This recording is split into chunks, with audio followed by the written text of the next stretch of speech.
সিরাজগঞ্জে যমুনা নদীর পানি ধীরে ধীরে বাড়লেও এখনও বিপদসীমার নিচে রয়েছে। তবে পানি বৃদ্ধির সাথে সাথে ভাঙনের তীব্রতাও বেড়েই চলেছে। আতঙ্ক ছড়িয়ে পড়েছে নদীর তীরবর্তী গ্রামগুলোতে।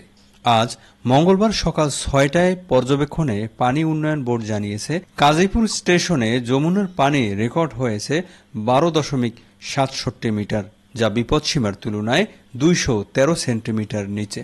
গত ২৪ ঘন্টায় পানি বেড়েছে ৪ সেন্টিমিটার। সিরাজগঞ্জ সদর স্টেশনে পানি রয়েছে ১১.৪ মিটার, বিপদসীমার নিচে ১৮৬ সেন্টিমিটার।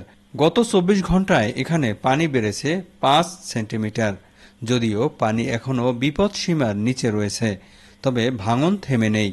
কাজীপুর, চৌহলি ও সদরের নদীর তীরবর্তী এলাকাগুলোতে প্রতিদিনই বসতবাড়ি, ফসলি জমি আর গাছপালা নদী গর্ভে বিলীন হচ্ছে। স্থানীয় বাসিন্দারা বলেছেন, ভাঙনের ভয় এখন ঘরে ঘরে। কেউ কেউ ঘরবাড়ি সরিয়ে নিতে বাধ্য হচ্ছেন, আবার কেউ কেউ নিরুপায় হয়েই নদীর পাড়েই দিন কাটাচ্ছেন। নদী ভাঙন প্রতিরোধে জরুরি পদক্ষেপ গ্রহণের দাবি জানিয়েছেন ভুক্তভোগীরা। প্রশাসনের পক্ষ থেকে পরিস্থিতি পর্যবেক্ষণ ও সাময়িক প্রতিরক্ষার আশ্বাস দেওয়া হলেও কার্যকর উদ্যোগের অভাবে হতাশ সাধারণ মানুষ।